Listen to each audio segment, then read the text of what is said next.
Bienvenue à bord de l'Odyssée intérieure, le podcast où je vous accompagne dans un voyage profond vers la connaissance de soi, la gestion des émotions et la confiance en soi.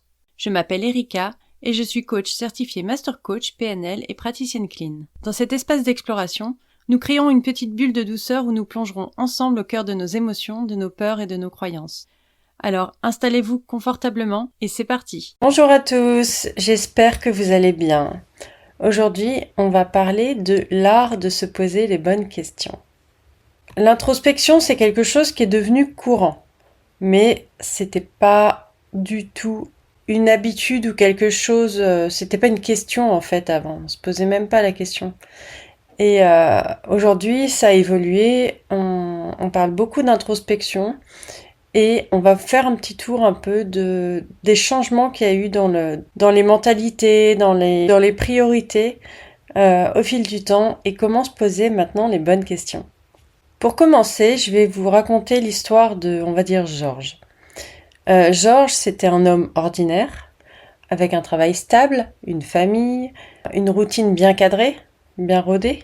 Le genre de personne qui se posait jamais de questions. Remettre en question ses choix, sa façon de vivre, c'était inutile, voire perturbant.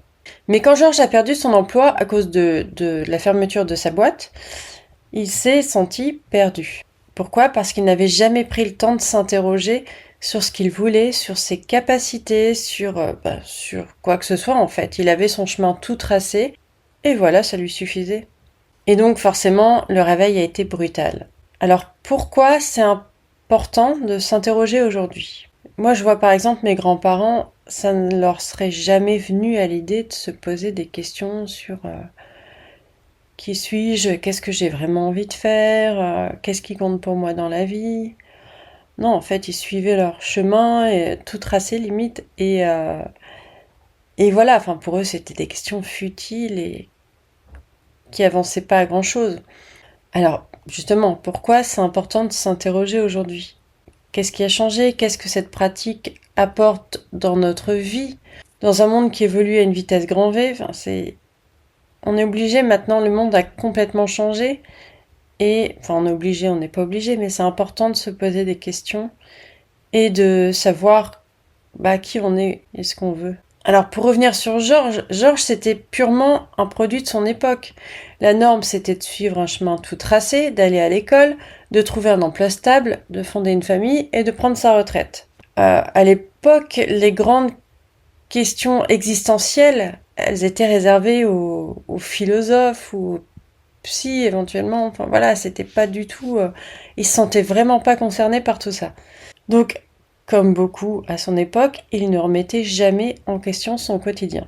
Son travail, c'était pas sa passion, mais il payait les factures. Sa vie était stable, elle manquait peut-être un peu de piment, un peu de joie, mais en fait, il s'en rendait pas compte. Puisqu'il se posait même pas la question. En fait, il était juste enfermé dans sa bulle de confort.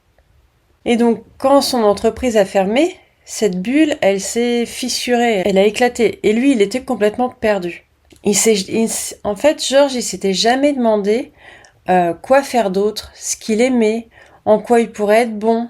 En fait, la fermeture de son entreprise, ça a été un déclencheur. Et aujourd'hui, la dynamique a considérablement changé. À notre époque, là maintenant, l'information, la prise de conscience, l'introspection, ce ne sont plus un luxe, mais c'est une nécessité. Alors la métamorphose des mentalités, bien sûr, ne s'est pas produite du jour au lendemain. C'est le résultat d'une évolution progressive qui a été portée par des changements sociaux, technologiques et économiques.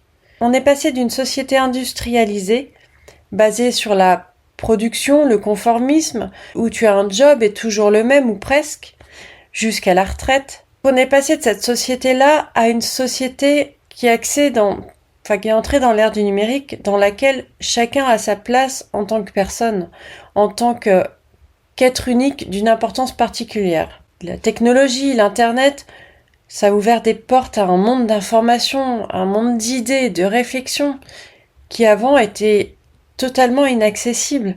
Les podcasts, les blogs, les conférences TED, et même les réseaux sociaux sont devenus des plateformes où on encourage à se questionner, à apprendre et à s'épanouir. Et en parallèle, la crise climatique, financière et les inégalités poussent plutôt, eux, à une introspection collective et individuelle. On ne peut plus maintenant évoluer dans le monde sans se questionner sur notre impact, sur nos valeurs et sur la trace qu'on souhaite laisser. Alors le fait que Georges ne soit jamais posé de questions, n'ait jamais fait d'introspection, qu'est-ce que ça a eu comme impact sur lui ou sur les gens comme lui ? Comment le changement des mentalités nous équipe mieux au final ? Même s'ils ont tendance à dire « Oh, avant on se prenait pas la tête », déjà la société n'est pas du tout la même, les possibilités ne sont pas du tout les mêmes. Après, on va pas estimer s'ils étaient plus épanouis ou moins épanouis, c'est difficile puis c'est tellement au cas par cas. Mais dans tous les cas, on ne peut pas comparer la société de maintenant et la société d'il y a 40 ans. Ça, je pense qu'on est tous d'accord pour dire ça. Donc oui, ne pas se poser de questions, c'est cool, on se prend pas la tête, mais ça a des conséquences et pas des moindres. La première, c'est qu'on finit par tourner en rond. On passe à côté de pas mal de choses. Je pensais à une citation de Socrate qui disait « Une vie sans examen ne vaut pas la peine d'être vécue ». Qu'est-ce qu'il dit dans cette citation, dans cette phrase ? C'est que sans introspection, sans prendre le temps de se remettre en question, on vit en mode automatique. On suit le courant sans jamais se demander si on nage dans la bonne direction. Socrate, lui, nous encourage à appuyer sur pause, à réfléchir sur notre vie, sur nos actions, sur nos valeurs. Parce que sans ça, on explore juste la surface. Alors, c'est pas toujours confortable, ça demande du courage, mais c'est comme ça qu'on trouve ces trésors. Moi, j'aime bien parler des trésors, c'est pour ça que j'aime dire que je suis détecteur de trésors, parce qu'on a tous un trésor, ça peut être un talent, ça peut être une qualité, ça peut être quelque chose qui fait de nous quelqu'un de particulier et d'unique. Et voilà, donc c'est comme ça qu'on trouve ces trésors, qu'on trouve des réponses, qu'on trouve des vérités sur soi. Et tout ça, ça rend la vie beaucoup plus riche. Parce que d'abord, se poser des questions sur soi-même, ça aide à mieux se connaître. Et je parle pas juste de savoir si t'es plutôt team café ou team thé. Hein. C'est plus profond que ça. Ça permet de comprendre ce qui te motive, ce qui te freine, ce qui te rend heureux ou malheureux. L'introspection, ça peut aussi t'aider à prendre des décisions. Quand tu sais ce qui est important pour toi, qui est vraiment important pour toi, c'est beaucoup plus facile de prendre une décision alignée avec qui on est vraiment, pas juste basée sur ce que les autres attendent de toi ou ce que tu penses que les autres attendent de toi. Et puis se questionner, ça aide à réduire le stress. On comprend mieux nos réactions et c'est un peu comme une sorte de météo de nos émotions. Alors si vous voulez un exemple concret, regardez les entrepreneurs à succès. La plupart ont un point commun, c'est-à-dire qu'ils prennent du temps pour la réflexion. Ils posent des questions, ajustent leur stratégie en fonction de leurs réponses. Et c'est pas de la chance en fait, c'est juste beaucoup d'introspection, une bonne connaissance de soi, une bonne connaissance de la personne à qui on s'adresse. Et après, c'est savoir prendre des risques. Et savoir prendre des risques, ça demande une confiance en soi plutôt bonne. Et d'ailleurs, la plupart des gros entrepreneurs, si ce n'est pas tous, je ne sais pas, mais la plupart ont un coach. Et qu'est-ce que fait un coach ? Il pose les bonnes questions. On vit dans un monde qui va à 200 à l'heure, qui nous bombarde H24 d'infos. Alors c'est facile de se perdre dans tout ce bordel, de suivre le mouvement sans vraiment savoir où on va. Mais l'introspection, ça permet d'appuyer sur pause, de vérifier si on est toujours sur la bonne route. C'est pas un luxe, c'est devenu une nécessité. Une nécessité pour pas finir noyé dans le flot des attentes des autres et de la société. Alors c'est bien beau tout ça, mais comment on fait pour intégrer l'introspection dans nos vies qui sont déjà bien chargées ? Alors je vais essayer de vous donner ici quelques tips. Vous pouvez par exemple prendre un petit carnet et noter tous les soirs les choses qui vous sont arrivées dans la journée. Alors je vous demande pas de rédiger un roman, mais juste de noter de quoi vous faire réfléchir sur votre journée. Ensuite, je propose de méditer 5 minutes par jour. Juste en fait, vous poser, respirer et pas lutter contre les pensées qui passent, mais juste le temps de se poser, de fermer les yeux et de respirer. Ne mettez pas forcément une attente folle dans le fait de méditer. Enfin, je veux dire, je vois beaucoup de gens qui se mettent une pression pas possible en se disant oui, mais j'arriverai jamais à penser à rien, il faut rester sans bouger ou j'en sais rien. Enfin, non, en fait, c'est juste, si vous avez envie de bouger, vous bougez. Si vous avez des pensées qui viennent, le tout c'est d'essayer de les mettre dans un nuage et de les voir passer comme ça.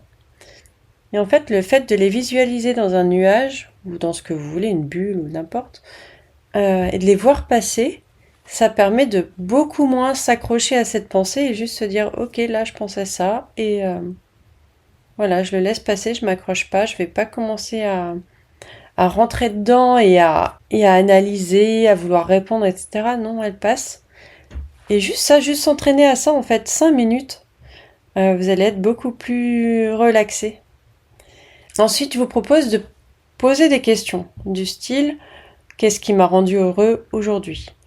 ou « Qu'est-ce que j'aurais pu faire différemment ?» De quoi j'aurais eu besoin aujourd'hui ? Quelles sont les activités ou les personnes qui m'ont épuisé ? Et pourquoi ? Qu'est-ce que j'ai appris de nouveau aujourd'hui ? Comment j'ai contribué au bien-être de quelqu'un ? Qu'est-ce que j'ai évité par peur ? Quels sont mes rêves ?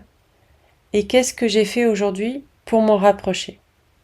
Et aussi, et celle-là elle est très importante, qu'est-ce que je me suis dit aujourd'hui à moi-même que je n'aurais pas dit à un ami ? Tous ces mots blessants, ces critiques, qu'est-ce que vous vous êtes dit aujourd'hui ? Alors c'est des questions qui peuvent peut-être paraître simples ou auxquelles on peut répondre très rapidement sans trop vraiment y réfléchir, mais faites-les sérieusement. À la limite, vous pouvez les noter sur un cahier et chaque jour y répondre peut-être. Et enfin, le dernier petite astuce entre guillemets, c'est de vous écouter. Alors, je parle pas de vous écouter parler, même si vous pouvez, mais c'est écouter votre corps, vos émotions. Parce que ce sont de très bons indices pour comprendre ce qui se passe en vous. Voilà. En intégrant ces petites habitudes, l'introspection va devenir une seconde nature. Et qui sait, vous pourriez même peut-être y prendre goût. Dans le programme Step Up, on adopte une approche unique qui va au-delà de l'introspection. Donc bien sûr, il y a un gros travail d'introspection hyper complet pour comprendre qui vous êtes, vos besoins, mettre des limites, travailler vos croyances limitantes, sortir petit à petit de votre zone de confort, vous affirmer et changer l'image que vous avez de vous. Alors ce programme est pensé pour s'intégrer dans votre quotidien. Que vous cherchiez à évoluer dans votre carrière, à prendre confiance en vous ou juste vous connaître en profondeur. Avec Step Up, vous aurez des outils concrets et des stratégies à mettre en place pour sortir de votre zone de confort petit à petit. En tout cas, ces stratégies sont adaptées à vos besoins. Vous pourrez définir clairement vos objectifs. Bien sûr, pas tout de suite. C'est progressif, on y va petit pas par petit pas. Vous pourrez élaborer un plan d'action pour devenir la version plus épanouie et plus accomplie de vous-même. Step Up, il existe en autonomie, c'est-à-dire que vous avez tous les modules qui sont débloqués chaque semaine et juste le Slack pour communiquer avec moi et les autres. Il existe en membership. En membership, c'est-à-dire que c'est un abonnement mensuel que vous pouvez arrêter quand vous voulez. Vous avez 1 ou 2 chapitres, en sachant qu'un module fait 5 à 7 chapitres. Donc vous aurez 1 ou 2 chapitres par semaine, une visio de groupe tous les 15 jours et accès à la messagerie. La version ultra complète, c'est-à-dire avec des sessions individuelles, des visios de groupe toutes les semaines et les modules et l'accès au Slack, il y a une session en cours, la prochaine sera en janvier. Si vous voulez en savoir plus, vous pouvez le trouver sur mon site inspireandclean avec 2e.com ou demandez-moi le lien sur Instagram. Et sinon, je le mets en description pour ceux qui y ont accès. Alors voilà, on arrive à la fin de notre épisode aujourd'hui. On a parlé de l'importance de se poser des questions, on a vu les bénéfices de l'introspection et pourquoi dans notre monde actuel, c'est devenu quelque chose d'essentiel, de presque vital. Alors je vous encourage vraiment, si vous ne l'avez pas encore fait, à commencer votre chemin d'introspection. Ça peut être surprenant, parfois déroutant, mais tellement enrichissant. Alors si vous êtes déjà en route, ne lâchez rien, continuez d'explorer, de vous interroger, d'évoluer. Et pour nos prochains épisodes, on parlera de résilience, de comment trouver sa passion et bien d'autres sujets que j'espère vous inspireront autant qu'ils m'inspirent. Alors maintenant, c'est à vous de jouer. J'aimerais vraiment entendre vos histoires, vos réflexions au sujet de l'introspection. Qu'est-ce que ça a changé pour vous ?